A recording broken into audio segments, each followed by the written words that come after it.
Hello friend, welcome back to Kokila's kitchen. આજે આપણે બનાવવાના છે મેક્સિકન રાઈસ.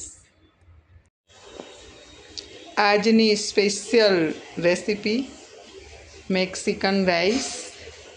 તો એના માટેની સામગ્રી આ બાજુ મેં રેડી કરીને રાખી છે. ડુંગળી કટ કરીને 2 નંગ, 1 નંગ કેપ્સિકમ, 3 થી 4 નંગ ટામેટાં, લસણની પેસ્ટ, ચીઝ છીણીને રાખ્યું છે 3 ક્યુબ જેટલું, પનીર 100 ગ્રામ જેટલું, ફ્રેશ મલાઈ લીધી છે અહીંયા 2 થી 3 ચમચા, અને 1.5 કપ જેવો ભાત પલાળીને રાખ્યો હતો, એને બાફી અને તૈયાર કરીને રાખ્યો છે બોઇલ કરીને. અહીંયા રાજમા પણ મેં 8 થી 10 કલાક પલાળી રાખ્યા બાદ એને બાફી અને બોઇલ કરી અને તૈયાર કરીને રાખ્યા છે.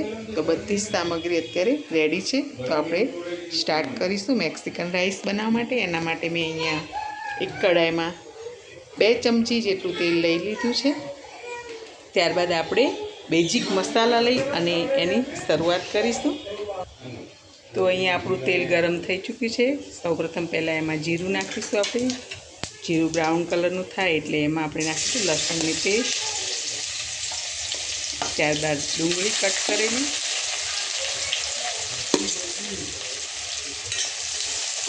હલાવી લઈશું.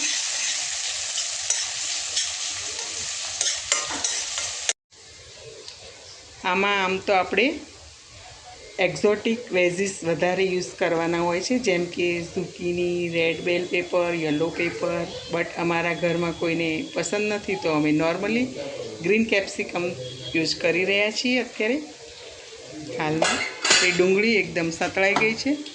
તો હવે આપણે એમાં કેપ્સિકમ લઈ લઈશું.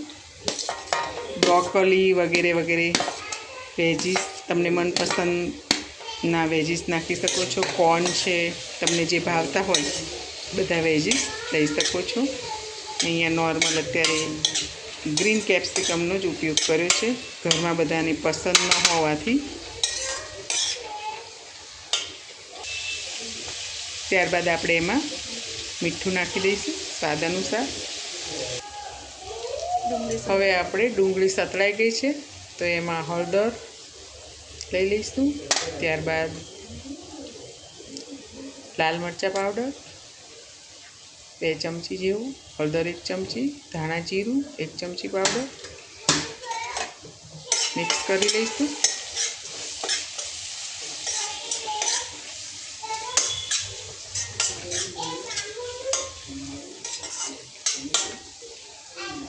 ત્યારબાદ આપણે ટોમેટાં જે કટ કરીને રાખ્યા હતા એની મેં પ્યુરી બનાવી દીધી છે. તો અડધી આપણે પ્યુરી લઈ લઈશું, અડધી આપણે એનો આગળ સોસ બનાવીશું તો એમાં ઉપયોગ કરીશું.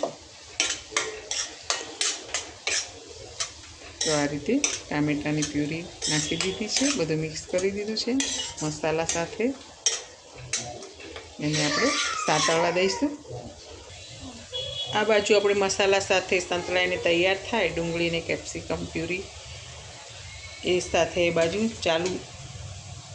ચાલુ જ છે આપણું. એની સાથે આપણે આ બાજુ સોસ બનાવવાની તૈયારી કરી લીધી. સોસ બનાવવા માટે અહીંયા બટર મેલ્ટ થઈ ગયું છે આપણું, કડાઈમાં લીધું હતું. બટર મેલ્ટ થઈ જાય એટલે એમાં નાખી દઈશું આપણે લસણ. સોસ બનાવીએ છીએ એક બાજુ આપણે અહીંયા. ત્યારબાદ લસણ સતળાઈ જાય બટરમાં એટલે આપણે ડુંગળી લઈ લઈશું.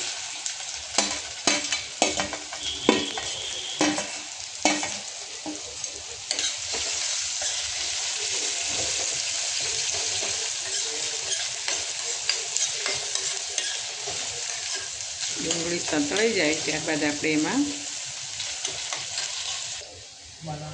આમાં આપણે ડુંગળી સતળાઈ ગયા બાદ ટામેટાની પ્યુરી નાખી દઈશું.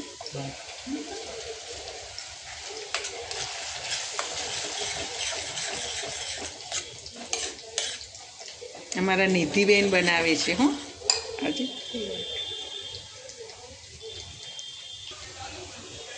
ઓલરેડી આપણી ગ્રેવી તૈયાર થઈ ગઈ છે. તો એમાં થોડો સ્પાઇસી ટેસ્ટ માટે આપણે એમાં ચીલી ફ્લેક્સ અને ઓરેગાનો નાખી દઈશું. ત્યારબાદ આપણે એમાં લઈ લઈશું નોર્મલ સોસ, આપણે નાખીશું નોર્મલ સોસ. ત્યારબાદ રેડ ચીલી સોસ,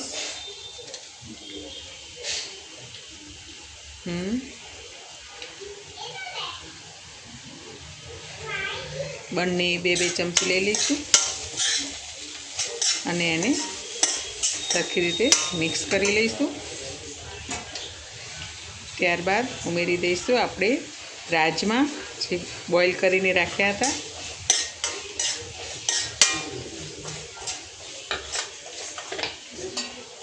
હવે લઈ લઈશું આપણું પનીર જે કટ કરીને રાખ્યું હતું એ.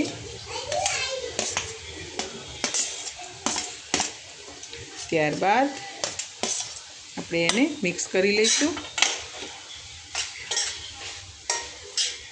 રાજમા પનીર નાખી અને ગ્રેવીને એકદમ મિક્સ કરી લઈશું.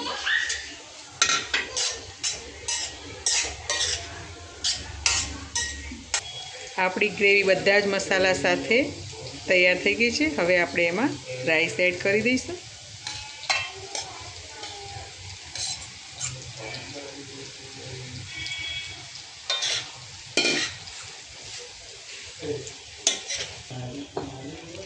આપણા રાઈસ આમાં આ બાજુ મિક્સ કરી અને તૈયાર થઈ ગયા છે. હવે આ બાજુ આપણે સોસ બનાવવા માટે રેડી છે. એમાં આપણે છેલ્લે જે નાખ્યું હતું એમાં નોર્મલ સોસ અને રેડ ચીલી સોસ આમાં પણ આપણે લઈ લઈશું. સોસ બનાવવા માટે મિક્સ કરી લઈશું. ત્યારબાદ ફ્રેશ મલાઈ યાની કે ક્રીમ, આપણે તાજી ઘરની મલાઈ લેવાની એટલે ફ્રેશ હોય તો એની ટેસ્ટ મસ્ત લાગે છે. મલાઈ આપણી એકદમ ક્રીમ છે આપણે એકદમ મિક્સ થઈ ગઈ છે. હવે એમાં લઈ લઈશું આપણે ચીઝ જે છીણીને તૈયાર કરીને રાખ્યું હતું. મિક્સ કરી લઈશું. એકદમ હેલ્ધી અને હેવી એવા આપણા મેક્સિકન રાઈસ બને. આટલું બધું હેલ્ધી અંદર ઇન્ગ્રીડિયન્ટ્સ આવે એટલે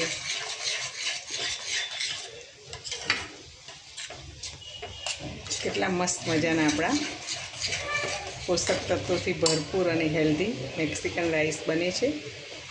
પ્રોપરલી મિક્સ થાય એ માટે થોડું આપણે પાણી લઈ લઈશું. તો રેડી છે આપણા મેક્સિકન રાઈસ. અહીંયા ડેકોરેટ કરી અને સર્વ કર્યું છે.